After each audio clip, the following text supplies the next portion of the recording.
you. Not seeing any. Let's rise for the pledge, please. Pledge of allegiance to the flag of the United States of America and to the republic for which it stands, one nation under God, indivisible, with liberty and justice for all.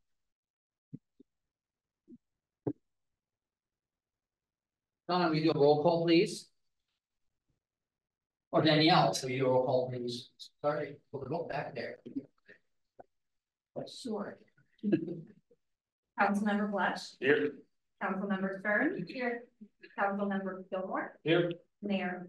Here. Deputy Mayor Sherman is absent this evening. Councilmember Pat. Here. And Councilmember Gutierrez. Here. Thank you. Danielle, is there a motion to excuse the council member? I move to.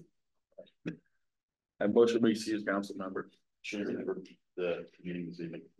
Second. All right, there's motion to second to excuse Councilman Sherman. All in favor, say aye. Aye. Aye. Opposed, motion carries. Council have any late changes to the agenda? Right, city manager, you have any late changes? I don't have any changes. All right, moving on. Council have any board reports to share? Moving on. Has everyone reviewed the items on the consent agenda? Yes. Is there a motion? I move to, Mr. Mayor, I move to approve the consent agenda as published. All right, we have a motion to second to approve the consent agenda as published. All in favor, say aye. Aye. Aye. Opposed, motion carries.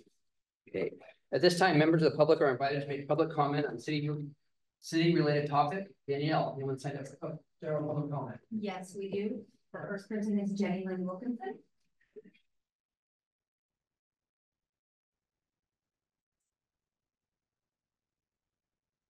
Hello, I'm Jenny Lynn Wilkinson. The Constitution of the United States has dictated our ethics and continues to do so.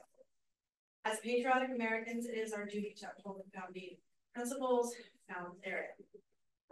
The only crime expressively defined within its pages is treason, defined as a wrongful intent of levying war and adhering to enemies of the citizens or the county wherein they dwell, and giving aid and comfort to such enemies and citizens. The 14th Amendment of the United States says that no state shall make or enforce laws which shall urge privileges for the immunities of citizens of the USA, and it further states not to deny personal jurisdiction for protection of the laws. And I'm honored to live in a city whose council members not only support equality for all citizens, but exemplify what a true dedicated American living truly honored by Sherman's brothers.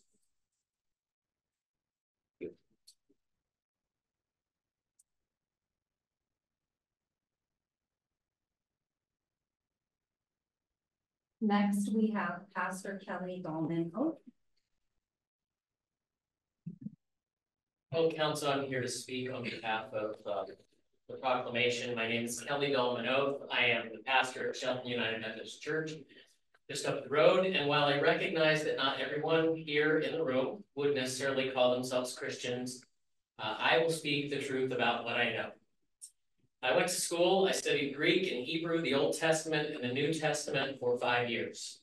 I've been reading, studying, teaching, and preaching the scriptures for over 30 years as a United Methodist pastor. I've lost count of the number of times people who claim to be Christian while trying to use the Bible to dehumanize God's beloved lesbian, gay, bisexual, and transgender children. We don't have time for a comprehensive Bible study tonight, but I'm available if anybody's interested. But I can list the six verses, plus the story of Sodom and Gomorrah, that the same Christians will use to biblically assault my LGBTQ siblings. 6 verses and one poorly understood story that is about hospitality and following God's command to care for the poor and needy. As Ezekiel clearly states, now this was the sin of your sister Sodom. She and her daughters were arrogant, overfed, and unconcerned. They did not help the poor and needy. 6 other verses out of 31,201 verses in the Bible 0.01% of the Bible. And if we had time, I could show how each of those verses are poorly misinterpreted and have nothing to do with homosexuality and everything to do with assault, economic subjugation by men in power, and sexual slavery and temple prostitution, all of which we should all condemn, and none of which has anything to do with the queer community today. Further, while 0.01% of the Bible does contain these poorly translated and misinterpreted verses, over 350 times the Bible says something about love, and over 2,000 verses talk about caring for the stranger, the widow, the orphan, the poor, and the immigrant, and those who are oppressed. So I urge those Christians who are so concerned about what the Bible says to redirect their time and energy to loving their neighbors and caring for the stranger, the widow, the orphan, the poor, and the immigrants in our community. I urge them to give their attention to the very clear, unmistakable, and oft-repeated commands to love and care, and to stop bastardizing those six misinterpreted verses that bludgeon our queer siblings. Further, I would add that we should pay attention to what Jesus does. He has condemnation for those with religious power, and love and acceptance and concern for those they oppress. I thank you for your time. Thank you.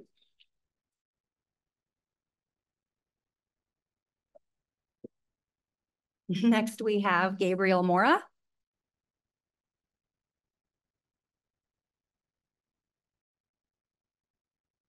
My name is Gabriel Mora.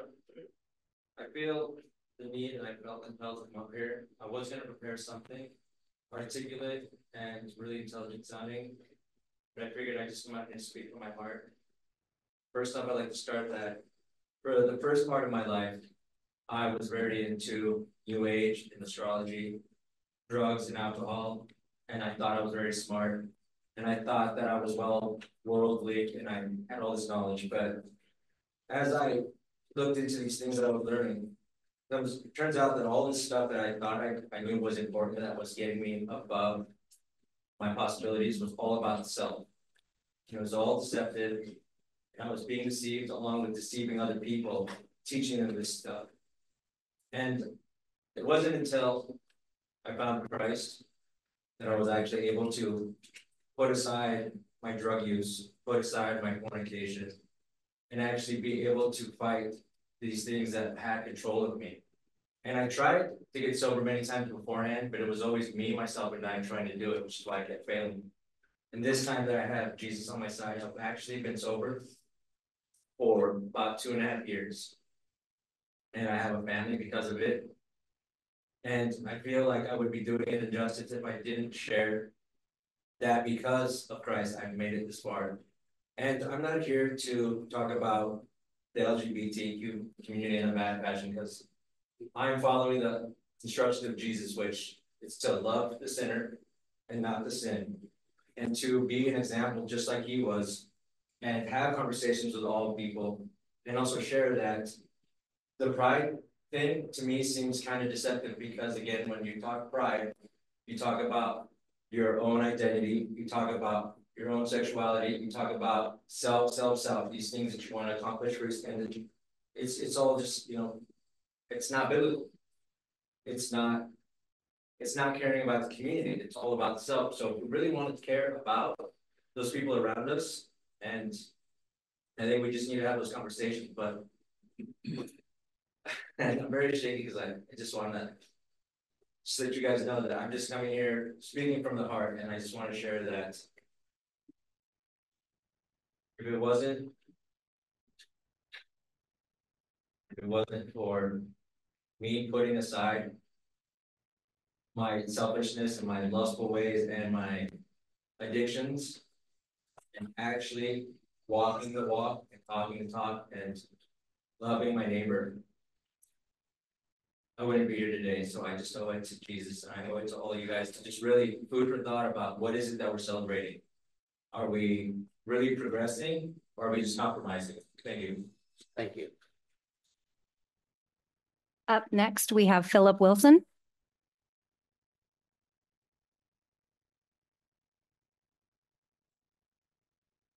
Good evening, council members and fellow citizens. My name is Philip Wilson. I am a Christian, and that is in faithfulness that to Christ, and that is more important to me than anything else.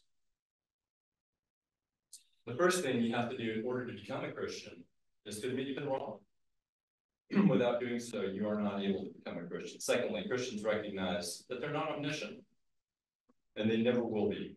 And so we should operate with humility, for pride goes before a fall. Thirdly, this is such an important belief. As Christians, we believe that all men are created equal. And of course, this is actually where we get that idea from in our own Declaration of Independence.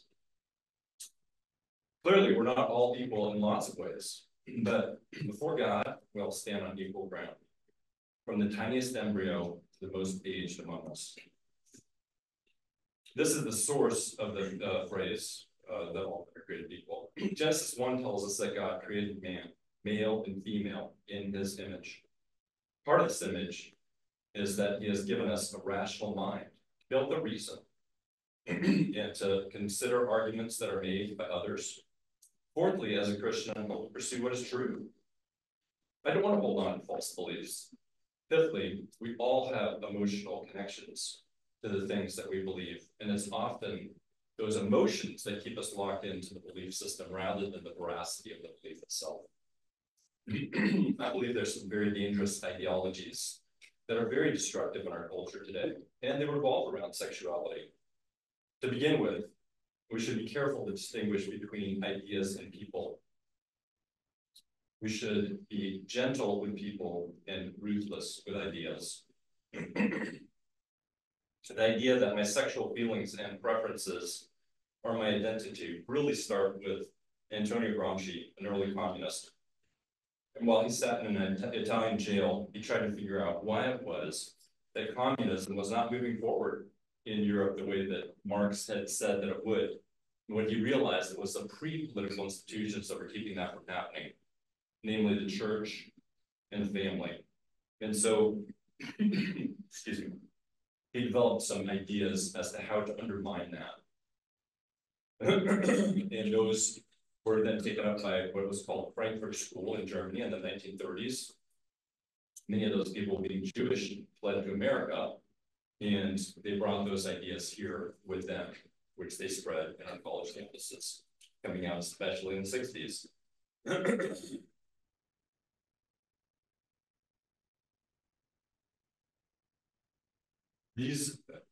There are two distinct sets of individuals who are going to be the victims of this ideology, women and children. Thank you. Up next, we have Kathy McDowell.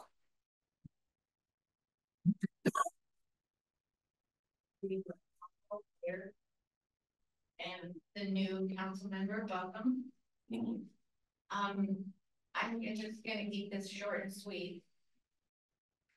The subject was last year, came up last year also, and we voted on it to accept it. I don't feel that this is a proclamation that should be brought to the city before the citizens. There's too much divisiveness in this proclamation, and I think that we need to consider it something that we do not vote on, that you do not vote on as a city council. Thank you.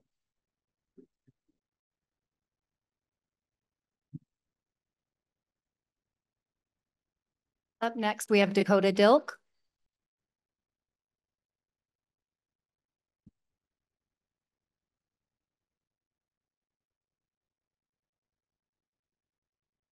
I'm here to speak in favor of the Pride Proclamation, the safety and community of our dear citizens of the port.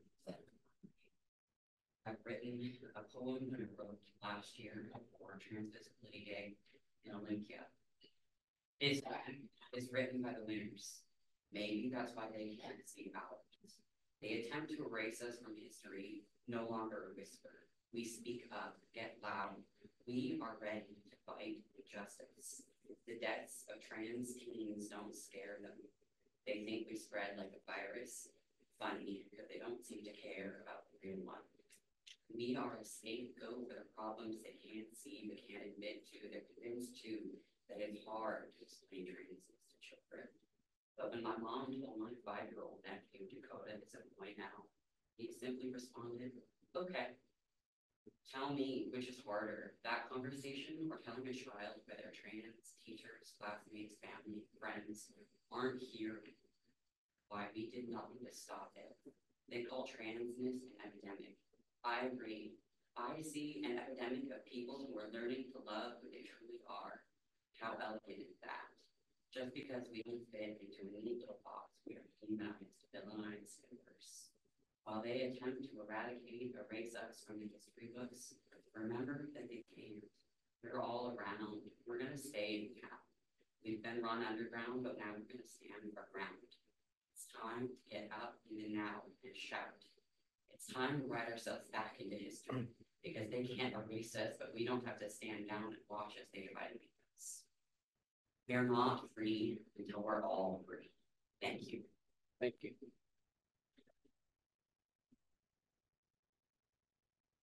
Next is Susan Kirchhoff.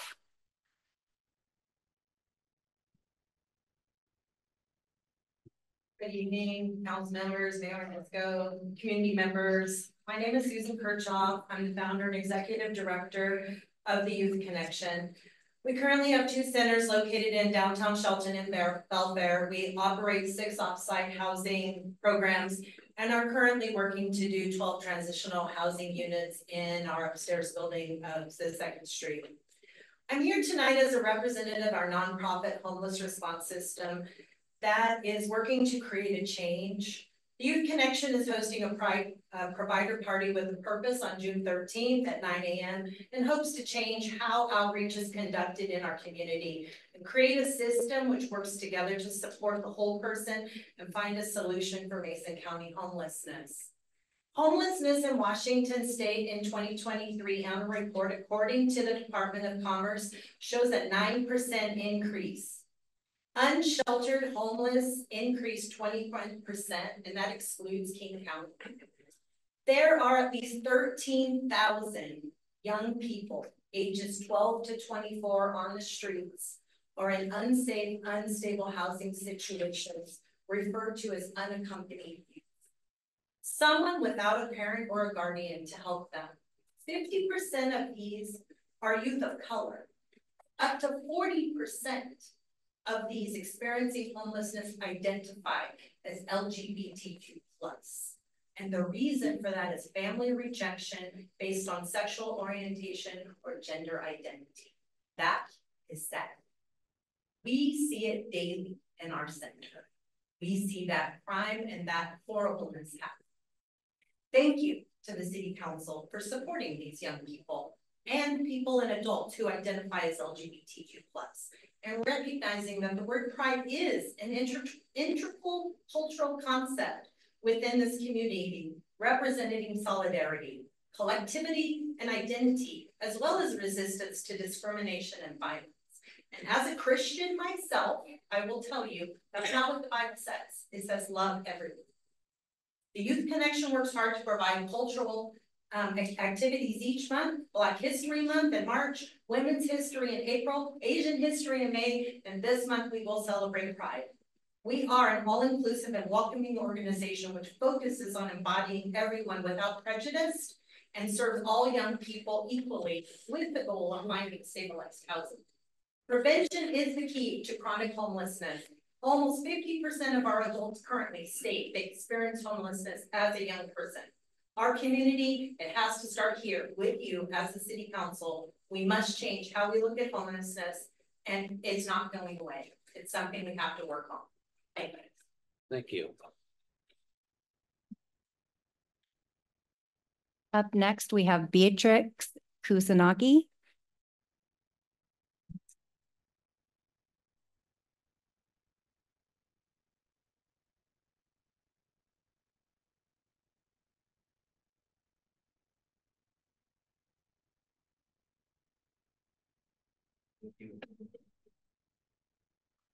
I lived here in Shelton for 3 years, now in September, and I prepared a speech for the proclamation.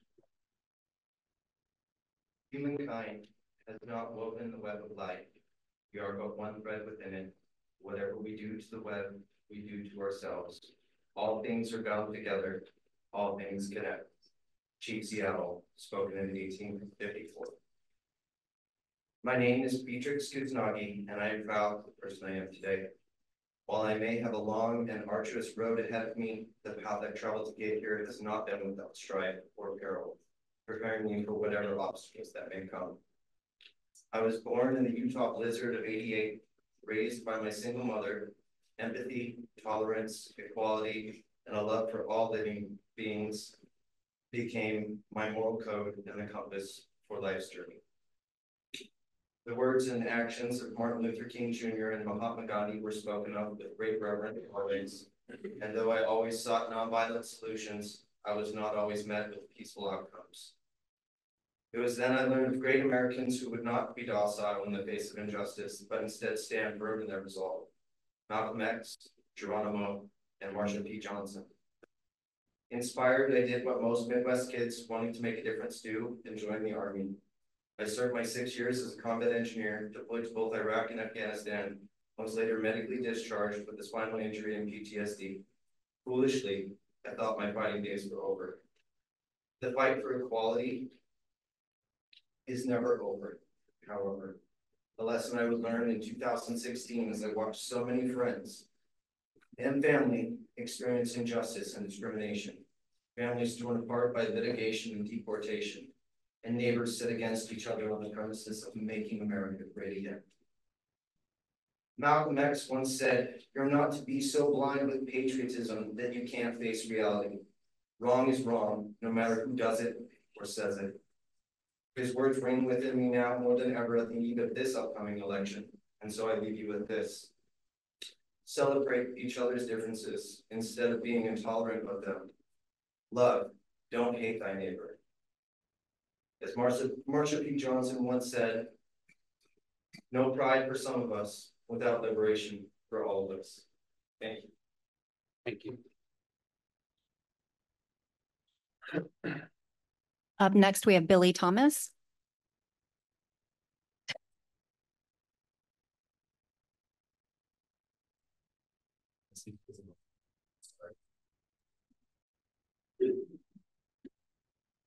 Good evening, council members, Mayor Onisco. Please give my best to Deputy Mayor Sharon Sherman to be here. I stand before you this evening with my heart full of gratitude as we come together to support and celebrate Shelton's LGBTQ+ Pride Proclamation. This moment signifies a remarkable step toward our journey towards inclusivity and acceptance, and I'm deeply moved by the progress we've made as a community. Over the past 2 years, many of us have worked tirelessly to ensure that Shelton's LGBTQ+ voices are heard and respected. We've written letters, spoken at meetings, and we've rallied together to support a cause that's vital to the fabric of our community. Tonight, seeing that proclamation on the agenda without a last-minute push has filled me with hope and optimism for our future. This Pride Month proclamation is more than just words on paper. It's a symbol of our collective commitment to creating a city where everyone can live authentically and without fear. It represents our shared values of love, inclusivity, and human dignity. By affirming this proclamation, we're telling the LGBTQ+ residents and visitors that Shelton is a place where you belong, your identity is honored, and your contributions to our community are cherished. Let's celebrate this moment as a testament to our progress and our commitment to an ongoing journey towards equality. Together, we can build a future where no one feels marginalized or excluded, where every person is seen and valued for their intrinsic worth. In closing, I want to express my heartfelt gratitude to each of you and your support and the many community members who have championed this cause. Your efforts have all brought us to a significant milestone, and the continued dedication will guide us toward even greater achievements. Together, we can ensure that Shelton remains a city of acceptance, compassion, and unity. Thank you for your attention and for your recognition. Thank you. We have one more person on Zoom, Colleen Carmichael. Good evening, Mayor Inesco and fellow council members. I'm Colleen Carmichael, the Executive Director of Quixote Communities, and I represent the Homeless Task Force here in Mason County. According to Psychology Today, 31% of individuals in the United States reported experiencing bullying as an adult, and 43% reported that bullying seems to be more acceptable. As service providers, we have witnessed bullying towards homeless people on social media and in these meetings. We want to bring some of their stories to light so our community is reminded that homeless people are deserving of our support. One such person is Patrick. He was asked what it feels like to live on the streets. I feel crappy every day. I got stuck here. It's not nice. Adult bullying includes spreading malicious, false rumors about the target, turning the public against the target by painting a negative picture of them, putting down the target in front of others, and mocking the target. The target is often not in a position to defend themselves, as there may be a power imbalance. Bullying is a type of aggressive behavior. Patrick was asked about his future. He said, "I don't look at the future right now. I block it off. I'm stuck in the present time." People bully others whom they feel threatened by and those who are different from them to establish dominance. Those who bully feel better by putting the target down because of deep-rooted shame or a sense of inadequacy. Those who bully have often been abused or bullied in the past. Patrick was asked what it would make him happy. He said, "Being accepted as a life form. I'm in a place I don't want to be. I haven't found a champion." Targets of bullying often suffer in silence because of lack of effective anti-bullying policies, stigma, and power imbalances. The peer group may play a role in maintaining bullying. While peers may not be in favor of bullying, they may contribute by staying silent because it's too risky to confront the bully. Patrick was asked what he believes in. He said, "I truly believe that I need peace, but who knows what kind of peace I'm going to have. That's a daily question for me." What can you do to stop bullies? Ask yourself, how did I reach this conclusion? Did someone else suggest it? Do I know this for a fact? Do I not like this target for some reason? Do I admire the person bullying? We just want everyone to start by using compassion instead of shame. Compassion reminds us that others are just like us in their desire for happiness and freedom from suffering. Can you imagine all the good we can do if we supported people instead of condemning them? We want you to know that the agencies in town need your help, so please reach out and see what you can do. We proudly support your proclamation for Pride Month. Thank you. Thank you. That was all.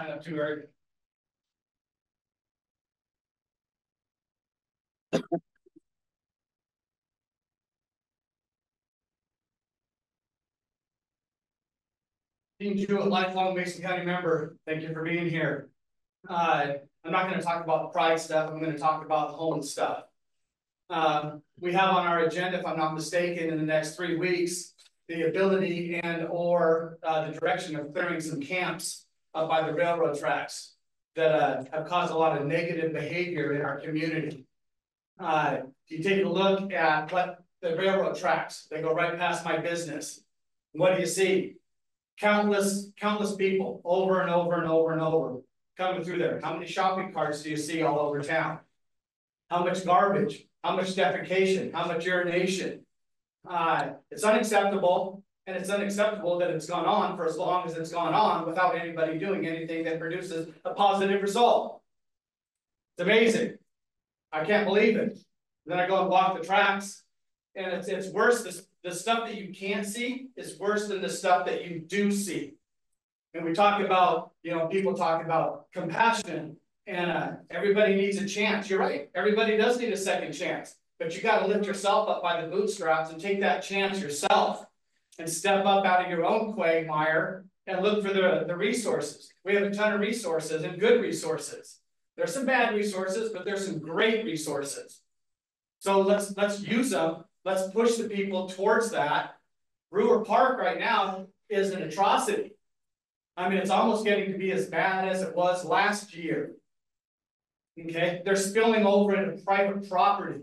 The other day when I had to come down and chase somebody out of our parking lot and have them permanently trespassed, I drove past Brewer Park, 10:30, 11 o'clock at night, and there was a dozen people up on Green Diamond's property, up on their stairs, their nice yard. I mean, dogs running around, you know, shitting all over, tearing up everything. Laws and ordinances were written for a reason, to keep society from going into chaos. They're not written on whether it's a 90-degree day or a 27-degree day.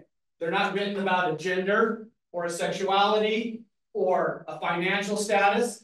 They're written for a reason.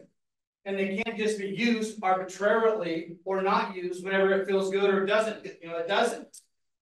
Let's take our town back. Let's make sure that the people get the support that they need. Let's let them lift themselves up. I'm all about helping somebody up. I'm not going to help anybody out. There's a difference. And we got to understand what that difference is. And if people want to stay there in the park and do their drugs and be on a negative behavior, then that's a choice that they make. Then we as a city need to direct the people that enforce that to take care of that and clean that up. Thank you. Thank you.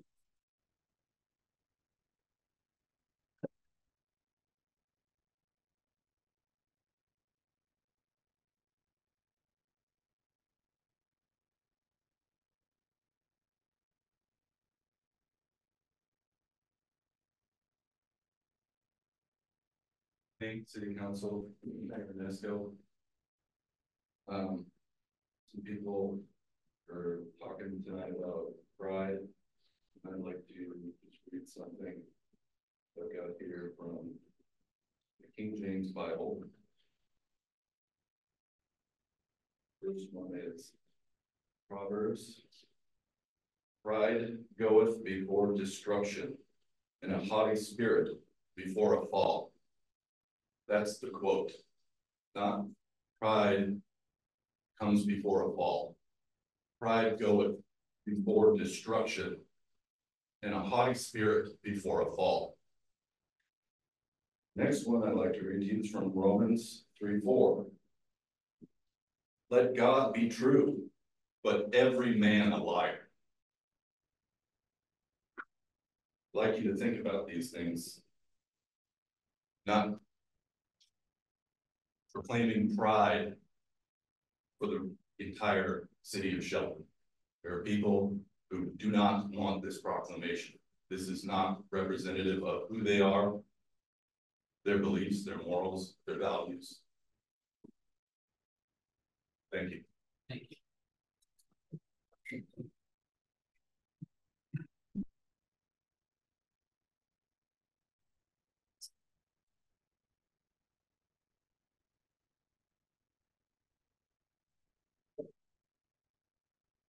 Hello, I'm Walter Scottville. I lived in town for about a little over a year and a half, mostly in Thurston County. Before then, I'm a mental health therapist, and I wanted to just discuss a little bit about what the choice of the word pride is.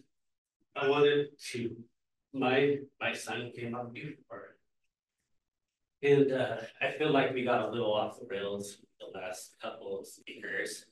So I wanted to address why it's called pride. When in the past, especially in our country, people with alternative identities had to keep themselves secret. Otherwise, they were in mortal danger.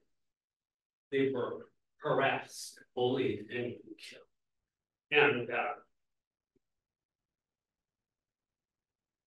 now that we can be a little bit more outspoken, we can talk about it, we can profess it in some places. We want to encourage that as pride. So it's not about haughty derision. It's not about false pride. It's about being able to speak out and know your own truth.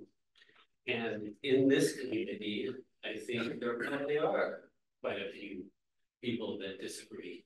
But I also think that if there's not a proclamation about safety in this community, then we're not speaking towards aid.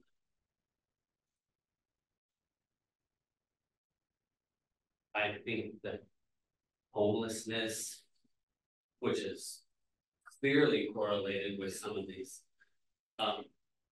differences in people, who is a problem. Sure.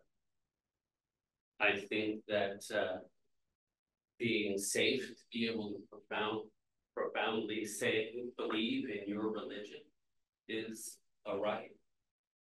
I don't think there's a lot of difference in your right to be able to be an authentic person. I talk a lot of people about being their authentic self in the practice. That's a mental health practice counselor.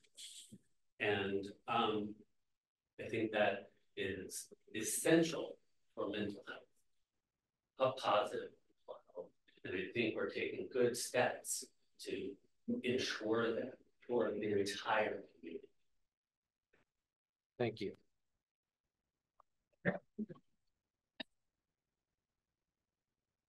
Mayor, council members, neighbors, I'm Craig Darling.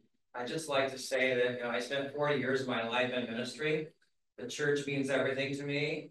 The message of Jesus' central theme in my life is everything. It's why I do everything from there. And I really am pleased to see other Christians here who care about it. I also grew up in a family where my father was a Democratic leader in Michigan. And I was taught very clearly that the separation from the churches continues and interests and the governments were two different things. And we are to respect both. And so I just like to be clear with the council that for me, I expect you to pay attention to the government's concerns. And that includes all the citizens and all their concerns, their safety, their concern, and the fear that some of them have. So the proclamation in my mind is a simple opportunity to state that we care about all of our people. And whether or not people of faith have said things tonight, I'd like to just say this to all my friends in the church.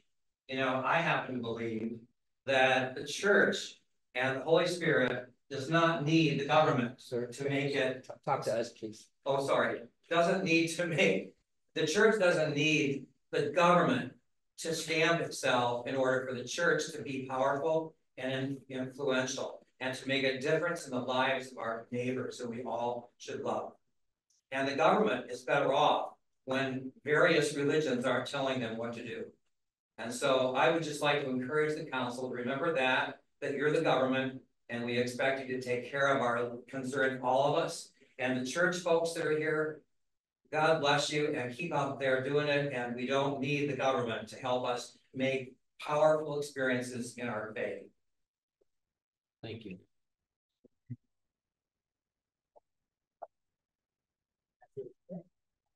I have to sign up to speak. Please.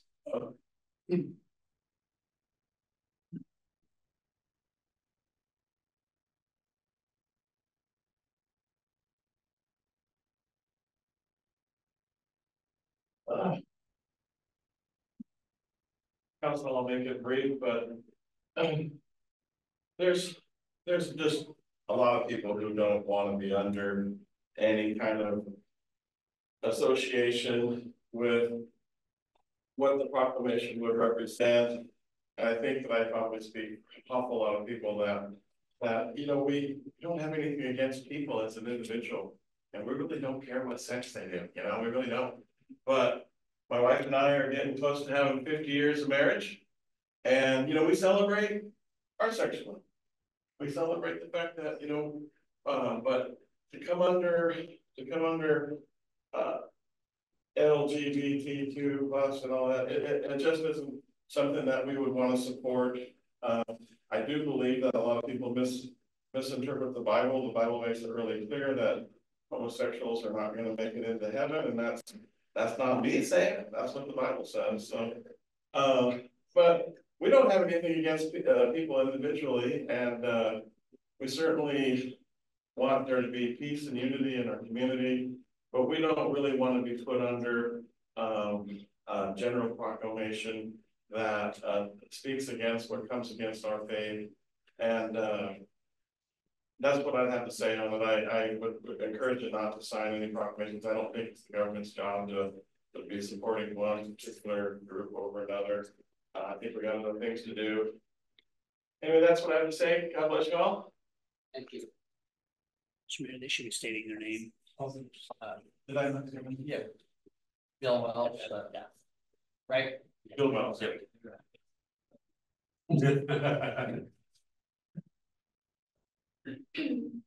Hi, my name is Alex Banks, and I'm a resident.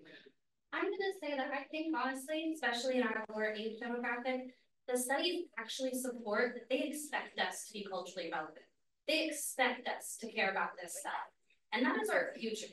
Honestly, a lot of people who talked here who had negative things to say, they're not 100% our future. And I'm not trying to be rude, it's just the truth.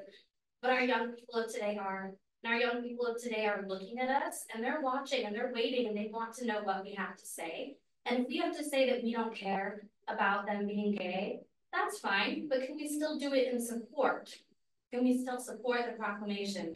Because when we're saying pride, like the mental health counselor had said himself, we're saying it because we should be able to be proud of our identity. Identity is a form of self. It's very important to who we are. And if being LGBTQ is part of who you are, we need to accept that. There is a large portion of our population, whether in Shelton or just in Washington state itself, who are LGBTQ. And there are more who are going to grow up who are LGBTQ. It's just like with left-handedness. When you told people they couldn't do it, they didn't. Now you're going to say that they can, so they will. But they were always there. It doesn't suddenly become a new fad. It's just as popular as it ever was. And you can look back in the history books and see that.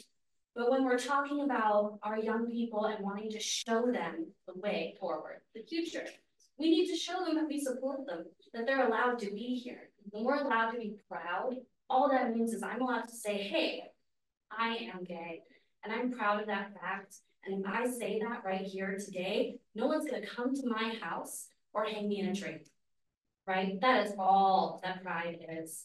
It's saying that I'm allowed to say who I am, that I'm allowed to be out, that I'm allowed to say that I'm proud of who I am. I'm proud of being a Christian woman. I'll say that. I'm also proud of being a pansexual woman, and I'm proud of being married. All of those things are true, and those are things that I'm proud of. That does not make me prideful. That just means that I can say that, and I can feel it with my true, authentic self, and I can be here and stand there and say that and not feel any shame, any doubt myself, or that that's bad, or that I shouldn't be allowed to do that. And I'm not scared. I don't know how many young people I've run into who are scared.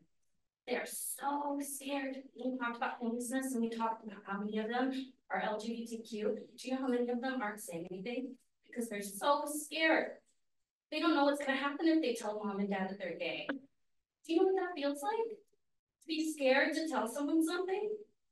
If we announce that we accept pride, then we accept those people, we accept those children, and we accept them and allow them to tell their parents, allow them to tell their friends, their family, and allow them to be open. Thank you.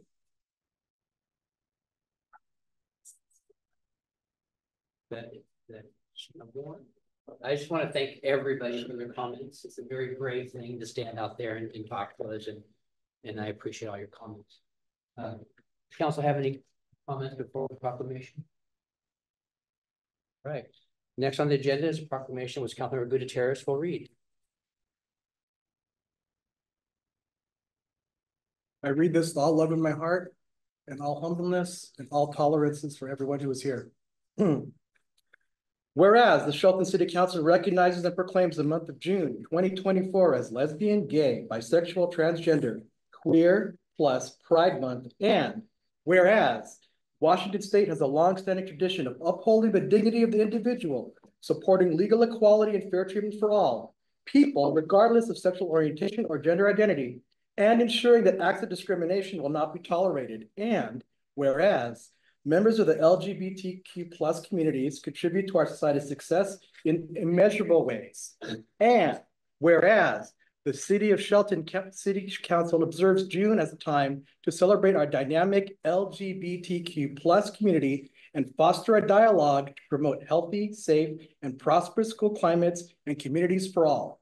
And whereas the LGBTQ+ community continues to be a target of violence, harassment, and discrimination by many, and yet continues to thrive with support of LGBTQ+ affirmative spaces, agencies, and allies. And whereas, because of the acts of courage of the millions who came out and spoke out to demand justice, and of those who quietly toiled and pushed for progress, our country has made great strides in recognizing what these brave individuals longing to be true in their hearts, that no person should be judged by anything but the content of their character. Now, therefore, be it resolved that the Shelton City Council recognizes June 2024 as Lesbian, Gay, Bisexual, Transgender, Queer Plus Pride Month in the city of Shelton. All people are encouraged to join in celebrating diversity and promoting inclusion and equal protection under the law, and to join together to eliminate discriminatory policies toward any culture, race, or group. Signed on this 4th day of June, 2024 in Shelton, Washington, by your Honorable Mayor, Eric Onisco. Thank you, Councilmember. Moving on, for only 55 is a resolution for a great grant acceptance. Capital Project Manager Aaron Nix has details for it. Thank you, Mayor, Council. Aaron Nix, Capital Projects Manager for the city. We have some very cool projects that we're moving forward with. What I'm going to talk to you tonight is with regard to our satellite treatment facility up here by the airport. Some of you may recall that we received a grant for about $2 million in order to install a storage tank at that facility, with the intent that ultimately in our comprehensive wastewater treatment plan, we want to try to reduce the amount of water that's going down into the bay and utilize the satellite plant to actually make water, sell it, but also infiltrate it back into the ground. So you will see a project here in the next month or two where we're going to actually move forward with the construction of that project. We'll be out the bid. What I have before you is the second part of that project, which is an expansion of the Headworks facility. The intent is that we want to ultimately be able to produce more water and rely less on the wastewater treatment. So what you have before you is a grant agreement to accept these monies so that we can design and construct the Headworks upgrades in the amount of $3.2 million. If you have any questions, happy to answer those. Donna, anyone set for public comment? No, Mr. Mayor. We have a motion. Mr. Mayor, move to place resolution number 1335-0524 on the action agenda for the June 18th, 2024 council meeting for further consideration. Second. All right, comments or questions? All right, we have motion and second to place resolution number 1335-0524 on the action agenda for June 18th council meeting for consideration. All in favor, say aye. Aye. Motion carries. All right, we're on our action agenda. We now have a public works director, Jay Harris, resolution related to 6-year TIP. Good evening, Mayor, Council, Jay Harris, your Public Works Director. At the May 21st briefing, I presented the 6-year transportation improvement plan to you. And for RCW is to ensure that each city and town perpetually have available advanced plans looking into the future, not less than 6 years. That's a guide to carry out a real coordinated transportation program. So before you tonight, you have a resolution and a project list, which is the 6-year TIP. A couple modifications were made to the transportation improvement plan project list. I went over some of them at the last meeting, and they're highlighted in your new packet. So the first one was Wallace Nealon and Shelton Springs Road intersection, that we added another $100,000 to that project. The state recently was awarded $1 million. The city was awarded $1 million from the state, and we're for the whole Wallace Nealon corridor. It was active transportation funds from WSDOT. And so we took the $1 million and put $100,000 for pedestrian improvements at the Wallace Nealon Shelton Springs intersection. And then we went down to the next project that's highlighted, Olympic Highway North, and took $800,000 and applied it to the intersection of Olympic Highway and Wallace Nealand up there. And so the active transportation is sidewalks and biking. That intersection has quite a few issues there that we're going to try to resolve. And then the last $100,000 is all the way down at the bottom. That Oakland Bay Junior High, we have some pedestrian improvements we'd like to do there. Look at the overhead light, look at the potential of a median. And we think probably $100,000 should resolve that. So going back, so you got the first project, we had $100,000 to Olympic Highway North. We actually added 1.3 million to it. So that was $800,000 for the intersection. We also received $500,000 from the county STIP funds or federal funds. They're for urban roadways. They have to be designated for urban roadways only. We were notified a couple of weeks ago of that. So we put that into the Olympic Highway North project to do some additional improvements. It's a long corridor. It's going to cost a lot of money. Down by the bottom, you'll see this San Joaquin Otter Street pedestrian improvements. And we're talking to a developer up there about the potential of bringing a multi-use pathway from Capitol Hill all the way down to the bottom. Right now, it's very difficult for pedestrians to walk from that part of the city to get downtown. So that's added on there because it's potential that they'll get a traffic impact fee credit, offset credits for the capacity improvement for the pedestrians for the whole hill, for the whole neighborhood. So those were the changes that from the last meeting, and I'm open for any questions. Donna, anyone have a public comment? No, Mr. Mayor. Well, you speak, Dawn. Danielle, no.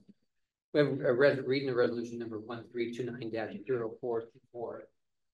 Resolution number 1329-0424, a resolution of the City of Shelton, Washington, adopting the comprehensive 6-year transportation improvement program for the City of Shelton for the years 2025 through 2030. Thank you. Do we have a motion? Mr. Mayor, I move to adopt resolution number 1329-0424 as presented. Second. All right, comments or questions? Is that my Oakland Bay intersection or crosswalk? Yep. Oh, thank you. And the San Joaquin, so that's going to be what, a dirt trail somewhere or no? It's going to be paved adjacent to the road is what we're hoping. It might also be in an undeveloped right of way. We're still developing the plans, but it's going to be a hard surface walkway. That's going to be pretty tough on that road. It's going to be a little steep, but people are walking the roadway right now, so we need to give them a better way to get off the hill. Well, I agree. It's hard for cars, let alone people. Yeah. There's potential. There's some unopened right of ways, maybe further to the north. There's some potentials. There's some opportunistic trails that maybe we can utilize and expand upon as well. So, right. Question. Do we have enough capacity currently to keep all these projects going if we get all the funding for them? We actually do. That's a great statement. So in 2 resolutions from now, I'm going to talk to you about that exact subject. Keep them coming. Keep the infrastructure coming. Thank you. All right. We have a motion and a second to adopt resolution number 1329-0424 presented. All in favor say aye. Aye. Opposed? Motion carries. Your tax dollars at work and grants from our 35th, correct? And all right. Another item from Jay. SJ Alliance Transportation Conference update. Yeah, so the last meeting, I explained to you that we have SCJ Alliance working on the transportation comprehensive plan for the entire city. So that is things like utilities, transportation elements, economic developments, park and recs, housing types, needs, capital facilities, that sort of thing. The transportation component of their work, they're working with Mason County and us both. needed some additional funds. We need to go out and do some actual traffic counts of the intersections, get the system modeled the way it is today, and then apply growth patterns onto that over a 20-year period. So having a really updated transportation comprehensive plan will allow us to better plan for signals and other type of capacity type of improvements, left turn lanes, that sort of thing. We're also going to have them work on the non-motorized component, which would be really big. That we got a lot of things going on, like the Capitol Hill Trail down to the bottom, like the Simpson Railroad Trail, those sorts of things. So non-motorized, part of that plan is going to be connecting the city to just make it a lot more walkable. So the resolution you have before you this evening is to adopt the contract award with SCJ Alliance to assist us with the comprehensive transportation plan. Thank you, Jay. Danielle, anyone had a quick comment? No, Mr. Mayor. All right. Ever read the resolution number 1332-0524? Resolution number 1332-0524. A resolution of the Council of the City of Shelton, Washington, authorizing the city manager to approve a public works on-call consultant roster work order for completion of an update to the Transportation Comprehensive Plan. Oh, sorry, you got a motion? Mr. Mayor, I move to adopt resolution number 1332-0524 as written. Sorry. Comments or questions? All right, we have a motion and a second to adopt resolution number 1332-0524 presented. All in favor, say aye. Aye. Opposed? Motion carries. Another item, J. Good evening, Council. Civil Air Engineers Senior Engineer Contract Award. Our engineering department, we've had issues recruiting a city engineer, and we've been attempting for the last year. Professional engineers are a little hard to come by right now. Building officials, same sort of thing. What we determined some months ago is we put out an RFP for just senior engineering services, went through a couple applications, and determined that Civil Air was the most qualified engineering firm to assist us. And they're going to come into the office a couple days a week and help with our capital improvement projects program. Aaron here, and the list of projects seem to be growing, so we do need some more help there. They're also going to help us with private development review, also with the number of single family home subdivisions is increasing, and just getting those plans approved and permitting is real important. So the answer is, yeah, we have a larger workload, and this is one way that we're getting some people in to assist our engineering division. Thank you, Jay. Danielle, anyone sign up for public comment? No, Mr. Mayor. All right. We're reading a resolution number 1333-0524. Resolution number 1333-0524. A resolution of the Council of the City of Shelton, Washington, authorizing the city manager to approve a public works contract with Civil Air PLLC for senior engineer consulting services. Thank you. We have a motion. Mr. Mayor, I move to adopt resolution number 1333-0524 as written. All right, comments or questions? That's a necessity.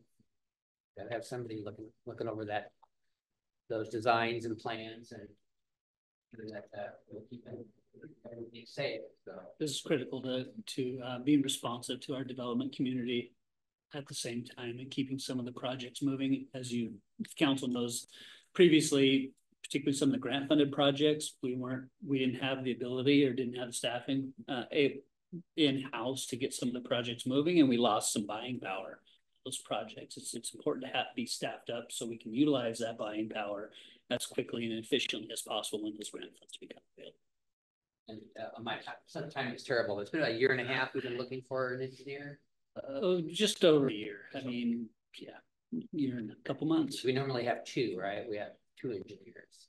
Well, we have in the past, depending. Mr. Harris here is an engineer, licensed engineer in the state of Washington. So we've had some as public works director, sometimes a public works director has not been a licensed engineer. So it just depends on how the public works department has been organized in the past. Right. Any more comments or questions? All right, we have a motion to second to adopt resolution number 1333-0543. All in favor, say aye. Aye.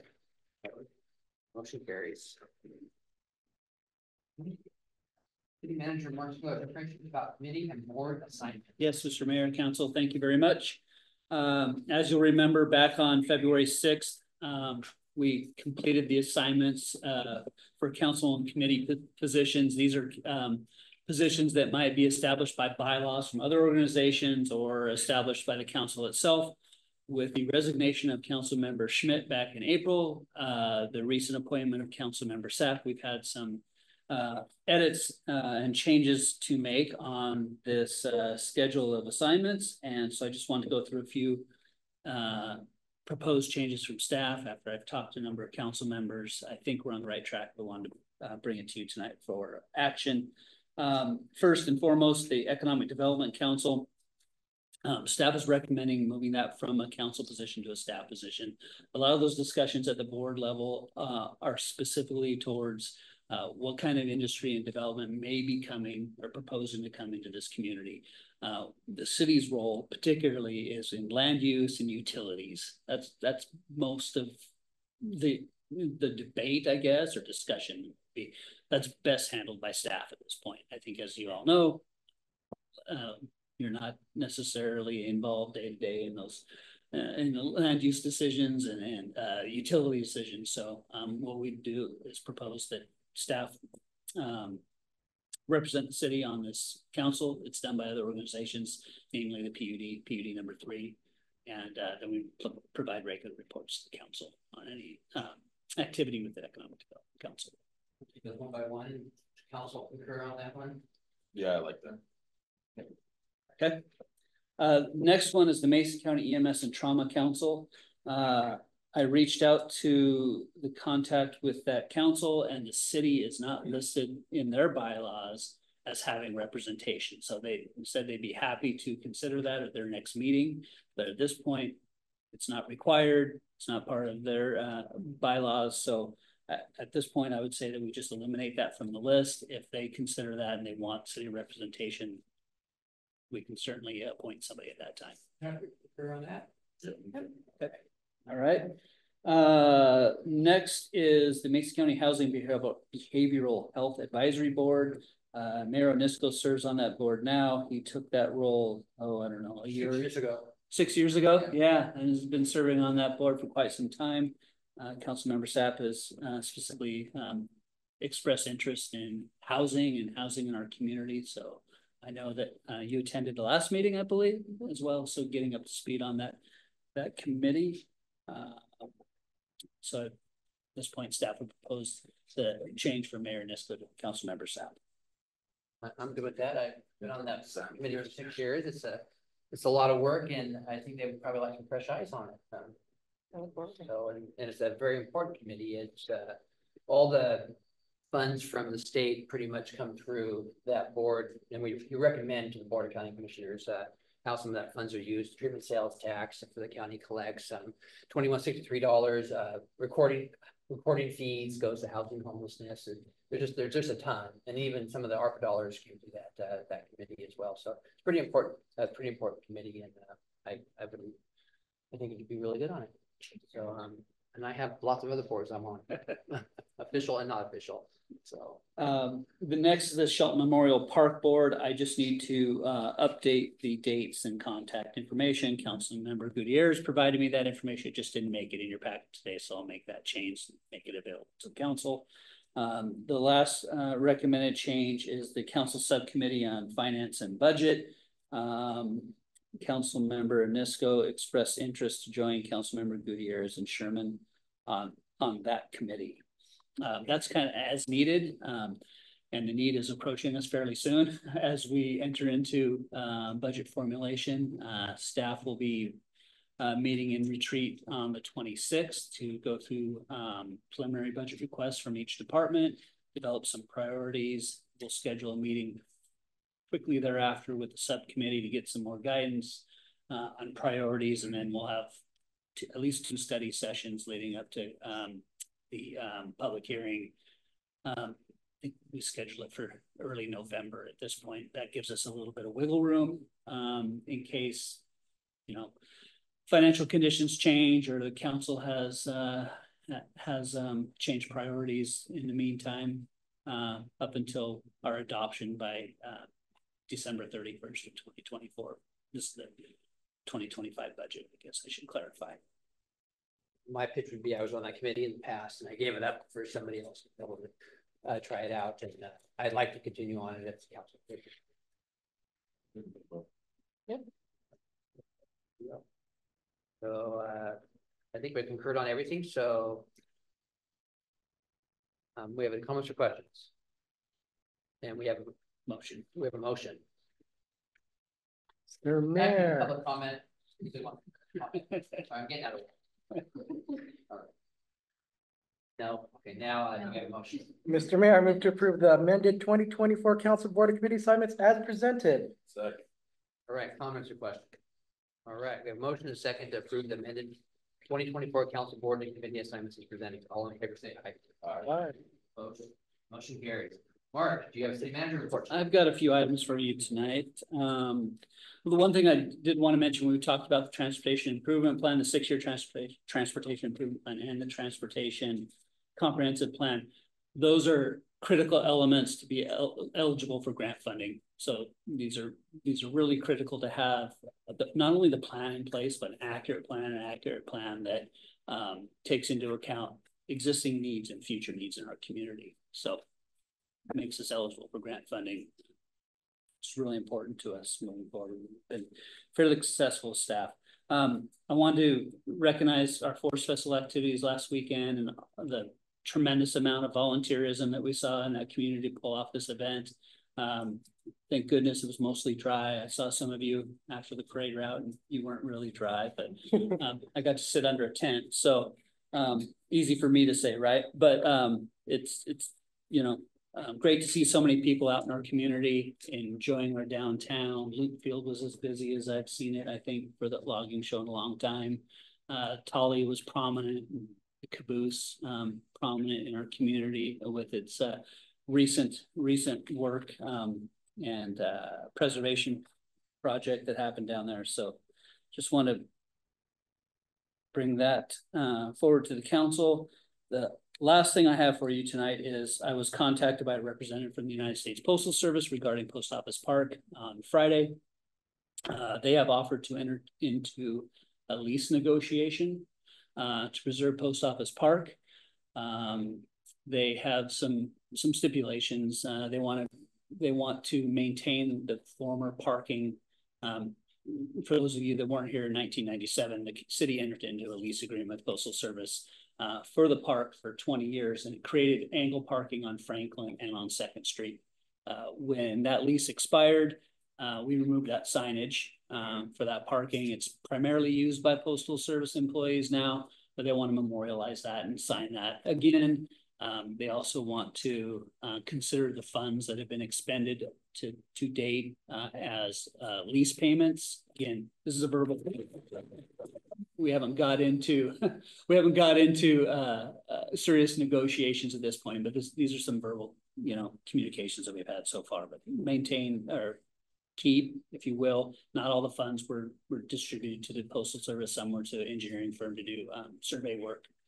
And then they talked about a short termination clause. I'll have to see what they propose with that. I certainly wouldn't want something that might be so short that it made a tree lighting ceremony or some other activity like that come into jeopardy to be canceled. So we've got past the July date.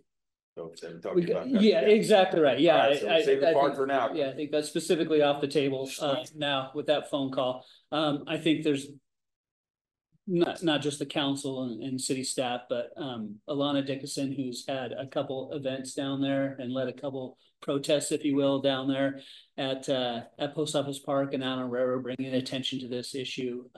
Our federal delegation, Representative Kilmer and Cantwell and Senator Murray, and then Representatives Couture and Griffey and Senator McEwen have all expressed interest in this issue and brought it to light back in Washington, D.C. with United States Postal Service. So I think there's been kind of that groundswell that's helped bring this maybe to more attention than what they thought they would receive back in DC. So I'm pleased that they've reached out to us, and I guess for council's consideration tonight, I would just ask if it's appropriate for myself to enter into negotiations with USPS for post office park lease, and then I would bring you back regular updates, and obviously the council would approve whatever draft lease would come across the desk. Yes, sir. Yes, sir. Save the park. I just want to say, this shows that people coming together can make a difference. I mean, we fought the government and won. Is that a song? We fought the law. No, sorry. We fought the government and won. And that was people coming to the park, people signing petitions, people calling their congressmen and their senators and their local legislators, and you know, having get-togethers, waving signs on Railroad Avenue. I mean, this shows that when you come together as a community, you can do anything. And I'll tell you what, I was hopeful, but I did not think that we were going to be able to save that park. They told us July 1st that a tree was coming down. Well, they actually told us we could take it, which is a silly, you know, but they told us that tree was coming down and that would become on the parking lot with nice big, you know, razor wire on top of it right behind the train.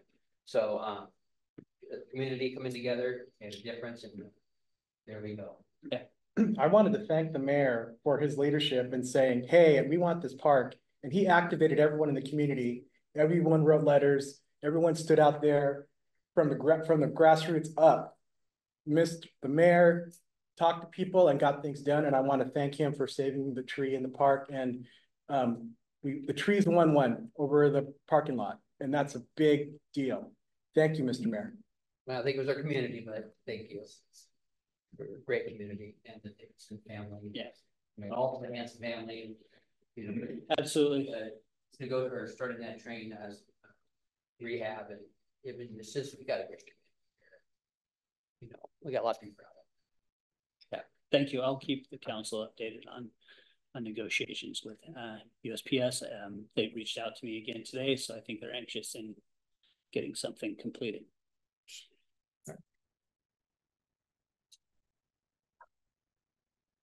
All I have for you tonight. All right. Yeah. The council have any items for discussion?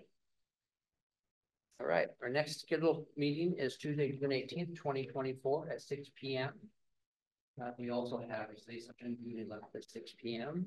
This meeting is adjourned at 7:12 p.m.